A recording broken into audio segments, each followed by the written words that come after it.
Here, in one of the most sealed-off corners of our planet, the land itself seems to hold its breath. The mountains rise in ancient, stoic formations, their peaks often wreathed in a quiet mist. They stand as silent witnesses to a story largely untold. Below them, rivers carve patient paths through the valleys, their waters reflecting a sky that seems vast and empty. There is a profound stillness here, a quiet that is more than just the absence of noise. It's a quiet born of isolation, a hush that has settled over the landscape like a fine layer of dust, covering everything in a blanket of enigmatic calm. This is a world where nature's grandeur feels both immense and strangely solitary. The roads, when you see them, are often just as empty. They stretch for miles, ribbons of gray asphalt laid across the green and brown earth, yet they carry so few travelers. A lone cyclist might pedal slowly along the shoulder, or a solitary truck might rumble into the distance, its purpose unknown. The lack of movement is astonishing. It speaks to a society where travel is not a given, where the simple act of moving from one place to another is a privilege, not a right. The emptiness is a character in itself, a constant presence that shapes the perception of space and time. It's a visual representation of a nation turned inward, a kingdom kept apart from the ceaseless motion of the modern world. This extraordinary quiet extends from the wild highlands to the manicured fields. In the countryside, farmers work with a deliberate, unhurried rhythm. Their movements are economical, honed by generations of labor. They tend to their crops under a vast open sky, their figures small against the expansive backdrop of the land. There is a timeless quality to these scenes, as if they could be from a century ago. The tools are often simple, the methods traditional. It is a life lived in close connection with the seasons, dictated by the planting and the harvest. Yet even here, in this seemingly peaceful agrarian world, the silence feels different.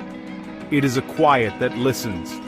And so, we begin our journey here, in this vast and silent theater. The scale is almost geological, slow and immense.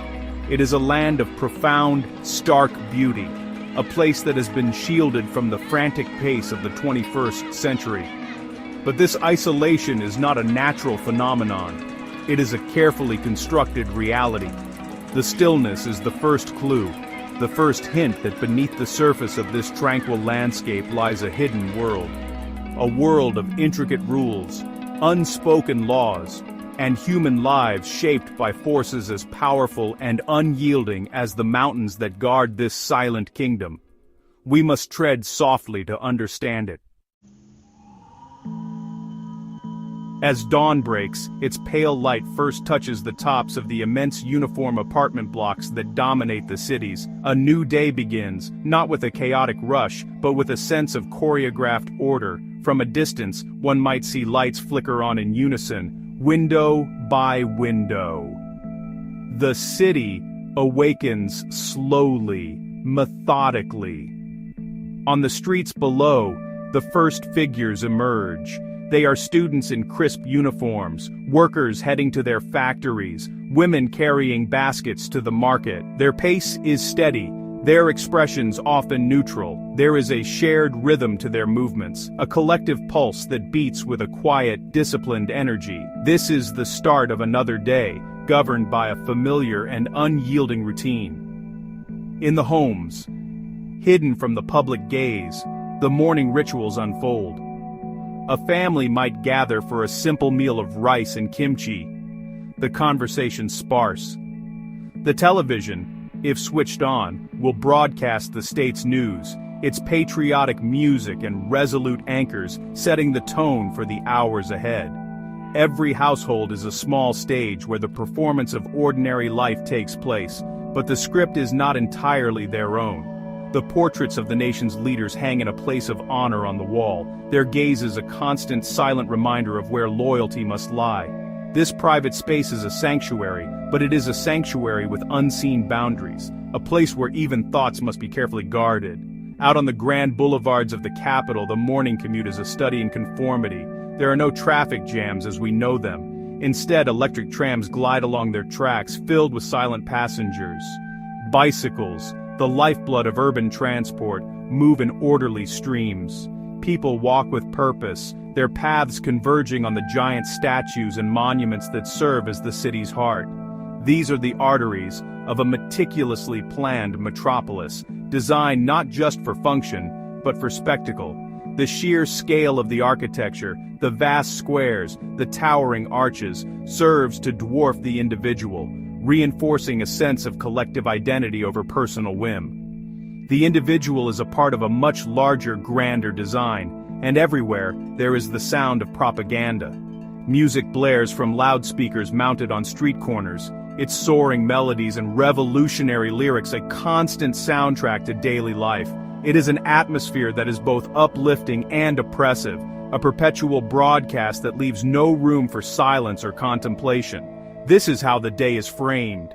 It is not something that simply happens, it is something that is presented, curated, and controlled from the very first light. The ordinary routines of North Koreans are woven into this larger tapestry of state ideology, every action a small thread in a pattern designed to express unity, strength, and unwavering devotion. In this society, the most powerful structures are not always made of concrete and steel. There is an invisible architecture that overlays the entire nation, a system of observation that is as pervasive as the air itself. It is a world where everyone is watched, and everyone, in some way, becomes a watcher. Neighbors are encouraged to be vigilant, to report on the activities of those living next door. Colleagues in the workplace keep an eye on one another. This network of surveillance is not merely a tool of the state, it is woven into the very fabric of social interaction. A casual remark, a misplaced joke, a moment of unguarded frustration, anything can be noted, remembered, and reported up the chain of command. This constant scrutiny breeds a particular kind of caution. People learn to master the art of the neutral expression, the non-committal answer. Public life becomes a performance of loyalty. At mass rallies, thousands of people move as one, their faces a mask of patriotic fervor, their voices joined in thunderous chants. To stand out, to show a lack of enthusiasm, is to invite suspicion. The line between genuine belief and calculated survival is impossibly blurred. Fear is the unseen enforcer, a quiet pressure that ensures conformity. It is the reason why crowds clap in perfect unison and why tears flow on command at the passing of a leader. It is the price of safety in a world of total control. The state's control is formalized through a system known as songbun. This is a classification system that ranks every citizen based on the perceived loyalty of their ancestors.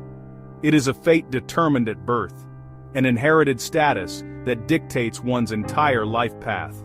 Those with a favorable songbun, descendants of revolutionary heroes, are granted access to the best education, the most desirable jobs, and housing in the capital. Those with a hostile background, perhaps a relative who fled to the south, are relegated to a life of manual labor and hardship in the provinces.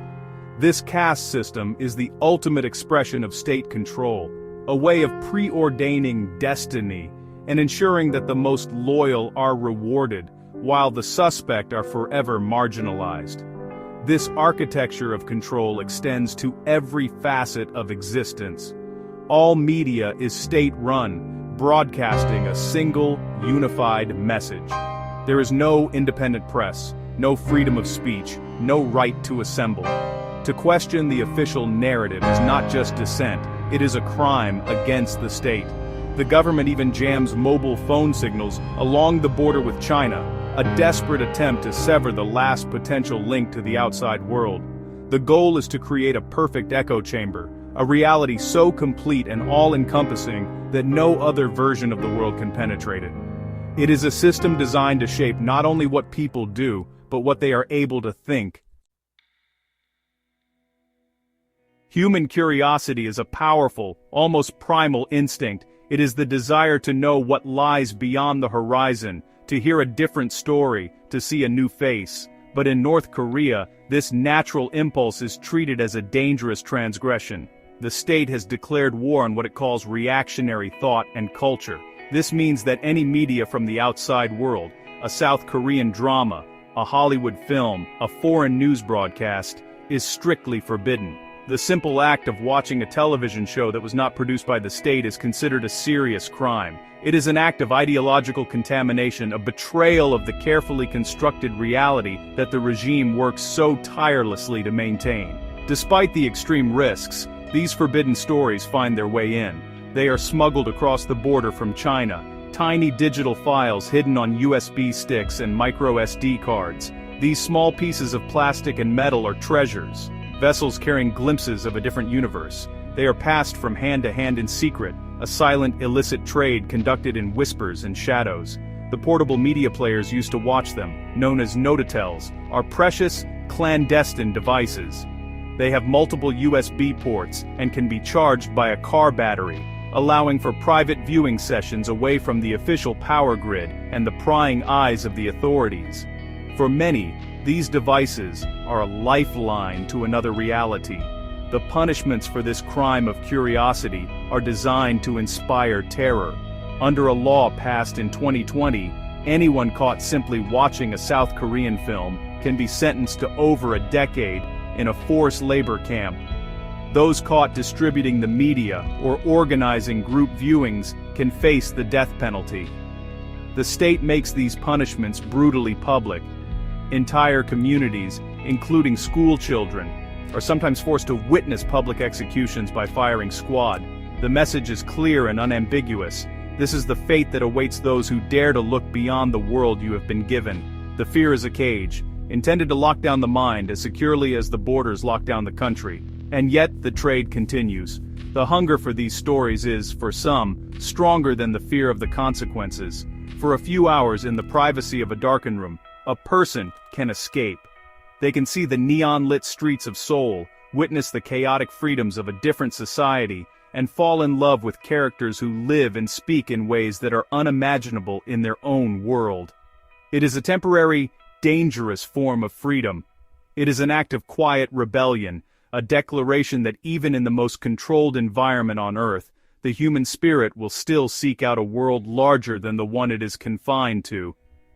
Curiosity, it seems, cannot be fully extinguished. In a system built on total control, a surprising and very human element thrives in the shadow's corruption. While the state demands absolute and unwavering loyalty, a different kind of loyalty, one based on wealth and connections, often determines one's fate. Justice, it turns out, can sometimes be for sale. The same crime can have two vastly different outcomes, depending on who you are and what you can afford. This creates a parallel system of power, an unofficial economy of influence that operates just beneath the surface of the state's rigid ideology. It is a world where, honestly, money can, at times, speak louder than patriotic devotion. Consider the crime of watching a foreign film. For a person with no connections and no wealth, getting caught is a near-certain path to a brutal labor camp. They are the most vulnerable, the ones for whom the law is absolute and unforgiving. But for someone from a well-connected family, or someone who has managed to accumulate wealth through market activities, the story can be different.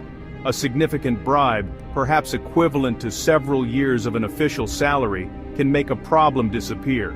A sum of $5,000 or $10,000, an astronomical figure for most, can persuade an official to look the other way, to misplace a file, or to reduce a charge to something insignificant. This reality creates a deep and bitter inequality. It undermines the state's own narrative of a classless society united in purpose. Instead, it fosters a world of insiders and outsiders, of those who can navigate the hidden rules and those who are crushed by the official ones. This corruption is not just limited to evading punishment. It extends to securing better jobs, gaining permission to run a small market stall, or getting access to scarce goods like medicine or better food. A person's may define their official place in society, but their ability to bribe and build connections defines their actual, day-to-day survival and prosperity. It is a pragmatic, if cynical adaptation to a deeply flawed system. This duality of loyalty, one to the state, and one to the network of personal gain, is a constant, delicate balancing act. Officials who enforce the state's harsh laws in public may be the very same people who accept bribes in private. Everyone understands this unspoken truth. It is a source of both opportunity and resentment. For the powerful, it is a way to solidify their position and insulate themselves from risk. For the powerless, it is another layer of oppression, a constant reminder that even in a nation that preaches equality, some are far more equal than others. This hidden economy of favors and bribes is a testament to the human ability to create systems of survival, even within the most rigid of cages. The grand monuments and pristine boulevards of the capital paint a picture of prosperity, but for the majority of the population, life is a daily struggle for survival. The nation's resources are overwhelmingly directed towards its military and weapons programs, leaving precious little for the welfare of its people. Chronic food insecurity is a persistent reality. Hunger is not a distant threat, but a present and recurring hardship for many. In the countryside, farmers may go without food in the lean months before the harvest, and reports of malnourished children surface from cities across the nation. The state's promise of providing for its citizens often falls short, leaving a void filled by resilience and desperation. This hardship is compounded by a system of forced labor. Loyalty to the state is often measured in sweat. From a young age, citizens are mobilized for uncompensated work as a demonstration of their devotion. Children might be tasked with collecting scrap metal or helping on construction projects, while adults are conscripted into labor brigades to build roads, repair dams, or work on state farms. This is not considered employment. It is a patriotic duty. Even those with official jobs are often sent away for months at a time to contribute to national projects, their regular salaries suspended. This relentless toil is a cornerstone of the economy, a way to build a nation on the backs of its people without financial cost. The quest for survival has pushed many into the gray economy. Small informal markets known as zhangmadang have sprung up across the country. Here, people sell whatever they can.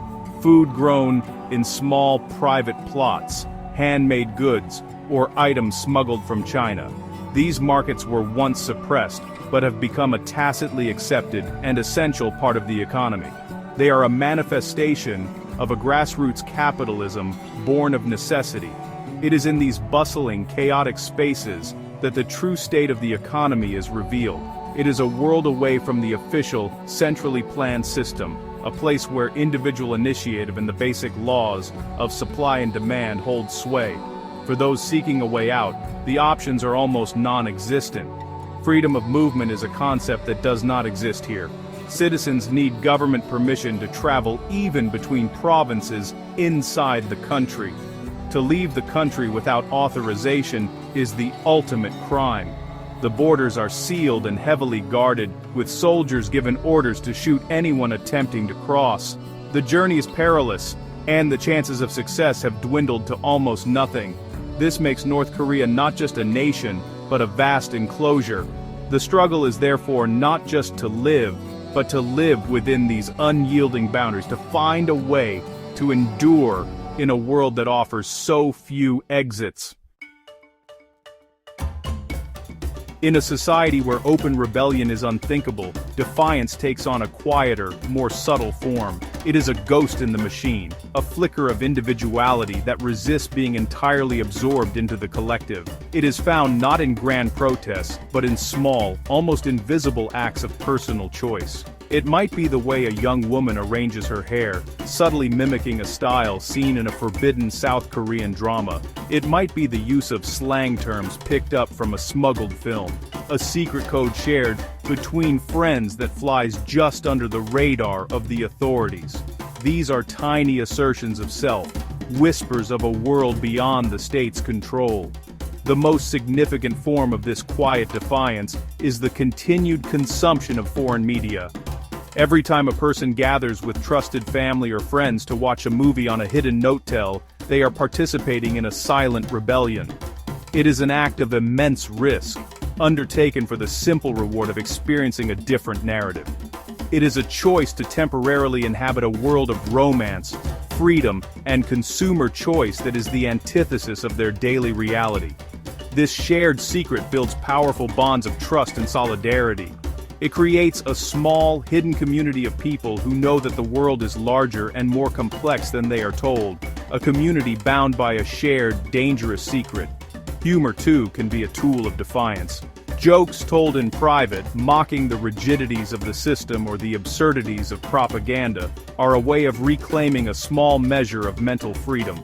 Laughter in the face of overwhelming pressure is a deeply human response, a way of signaling that the spirit has not been completely crushed. It is a way to release tension and to affirm a shared understanding of reality that differs from the official version.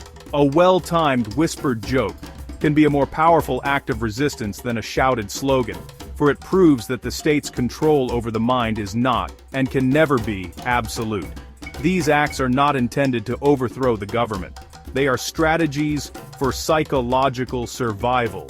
They are ways for people to carve out a small private space for their own thoughts and feelings in an environment designed to eliminate such things.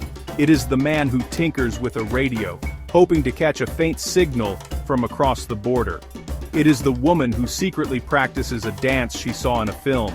These are the ghosts in the machine, small, persistent, and a testament to the enduring human need for a life of one's own. They are proof that even when the cage is locked, the mind can still find ways to roam free. For decades, the nation has been a fortress, its walls seemingly impenetrable. But in recent years, tiny cracks have begun to appear, letting in faint slivers of outside light. After a long period of absolute closure, the country has cautiously allowed a handful of foreign visitors to return. Small, highly controlled tour groups have been permitted to visit special economic zones and, remarkably, a new beach resort. Russian tourists have been seen on the sands of Kangwon province, their presence a strange and surreal sight in this isolated land. These are not signs of a grand opening, but they are glimmers of a change in the wind, a pragmatic acknowledgement of a world beyond its borders. One of the most striking of these glimmers was the reopening of the Pyongyang Marathon. For the first time in years, international runners were once again allowed to participate, running alongside North Korean athletes on the city's wide, immaculate streets. For a few hours, the capital became a stage for a rare and unusual interaction. Foreigners and locals, though separated by language and a vast gulf of experience, shared the same physical space, the same challenge. The sight of a North Korean citizen offering a high five to a visitor, or a shy laugh shared between runners, is a powerful symbol. It is a moment of spontaneous human connection that briefly transcends the rigid political divide. Diplomacy, too, has offered rare glimpses of interaction. The nation's leader has engaged in high-profile meetings, traveling to meet with leaders from neighboring powers like China and Russia. These events are broadcast to the nation as triumphs, but they also serve another purpose. They show a North Korea that is not entirely alone, a country engaging with the world on its own terms. The sight of deepened trade with Russia, of shipments of food and fuel arriving at the ports, signals a shift. It is a strategic pivot, born of necessity, but it inevitably brings with it new influences and connections, however limited and controlled they may be. These moments are fleeting and carefully managed. They do not represent a fundamental change in the state's ideology or its control over its people. International humanitarian workers, for example, have not yet been allowed to return. And yet, these small openings matter.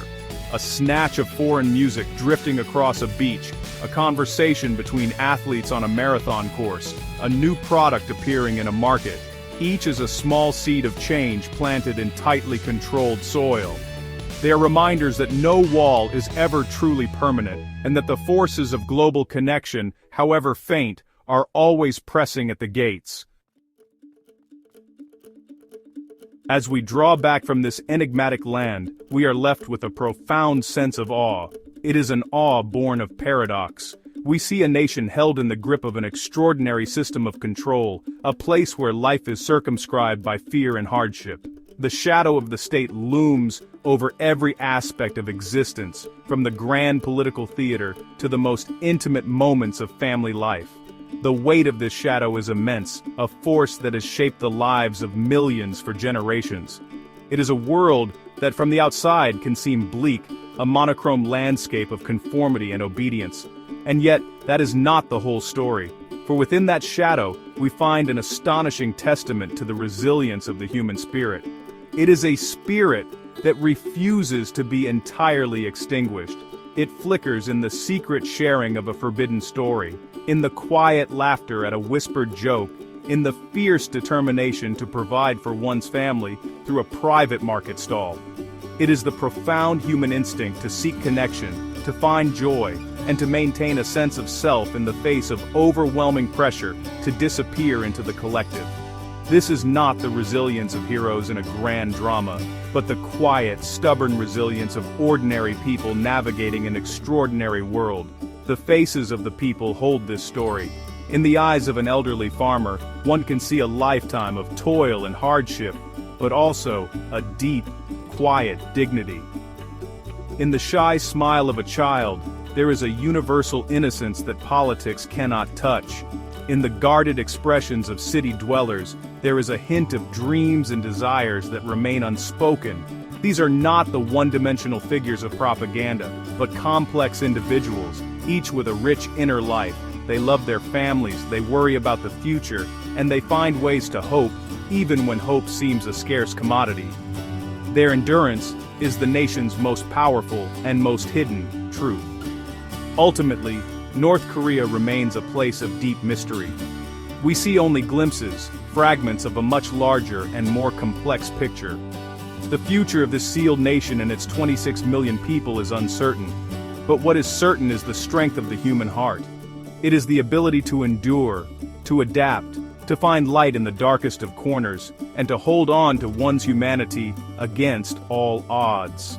The great mountains stand silent, the empty roads stretch into the distance, but the quiet, unbroken spirit of the people is the most enduring feature of this remarkable and deeply shadowed land.